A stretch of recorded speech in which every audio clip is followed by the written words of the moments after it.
Surprise!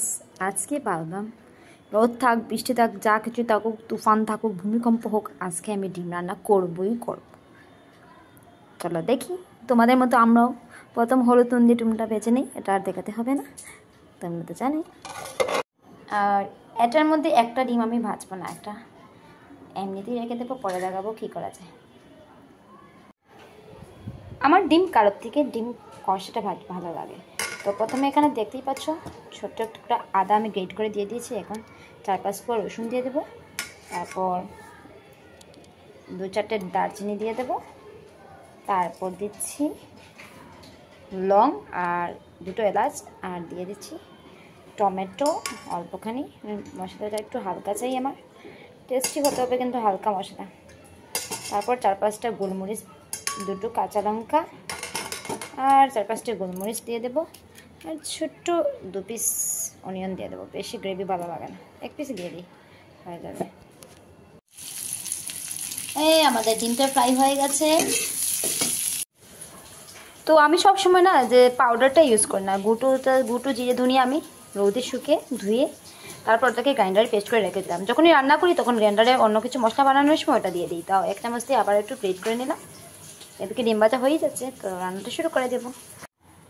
পনির, মাংস আর ডিমটা আমি সরষে দিয়ে রান্না করি, আর কাঁচা মাছ রান্না করতে একদম সরষে তেলটাই বেস্ট হয়, ওইটাই বেশি যায়।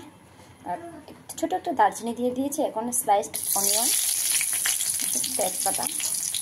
আমি তো 2জন মানুষের রান্না বুঝতেই পারছো, একদম কম জিনিস দিচ্ছি, বেশি মশলা ভালো যায় না।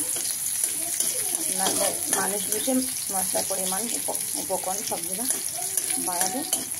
অনিয়নটা একটু ভাজা হয়ে গেলে আমি স্লাইসড অনিয়ন দিয়েছি, এখন পরে চপড অনিয়ন দেবো। এটা একটু ফ্রাই হয়ে গেলে চপড অনিয়ন আর টমেটোটা দিয়ে দেবো।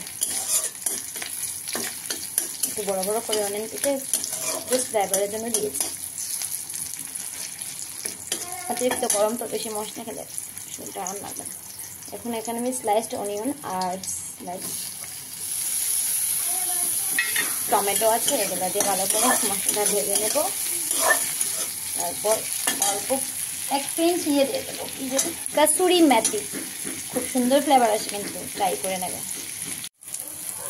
তো উপকরণগুলো ভাজা হয়ে গেছে, গরম তেলে অবশ্যই অল্প পরিমাণে চিনি দেবে, তাহলে কালারটা দেখবে লাস্ট অনেক সুন্দর আসবে। এখন আমি মশলার পেস্টগুলো দিয়ে দেবো, অল্প 2 চামচ জল দিয়ে আবার মশলাটা ভালো করে কষাবো। কষানোর মধ্যে আমি শাকটা লুকিয়ে দেবো। তো এবার আমি হলুদ আর অল্প পরিমাণ লঙ্কা গুঁড়ো দিয়ে ভালো করে কষাবো। কষানো হয়ে গেলে সবসময় রান্নাতে গরম জল ইউজ করবে, তাহলে রান্নাটা জমবে খেতে। এবার আলু আর ডিমটা ছেড়ে দেবো, যেহেতু এগুলো আগেই হয়েছিল তাই আমি একটু পরে দিলাম। 5 মিনিট ঢেকে রাখবো, কষা বানাবো, ওটা ঝোলটা শুকাবো।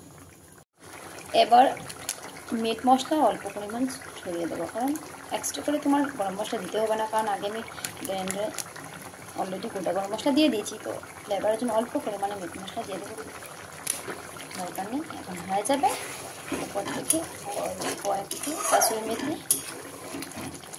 ফ্রাই রোস্ট করে ছেড়ে দেবো, রেডি। এবার একটা ডিম বলেছিলাম না সেদ্ধটা আমি ভাজা করিনি, ওই সেদ্ধ ডিমটা গ্রেট করে ছেড়ে দিলাম।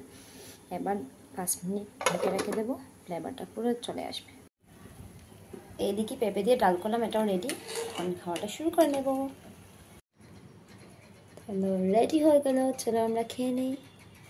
সিম্পল রেসিপি, ডাল, ভেন্ডি ভাজা, তারপরে আছে ডিমের কষা আর মাছের কালিয়া। কেমন? চলো এবার খেয়ে নিই।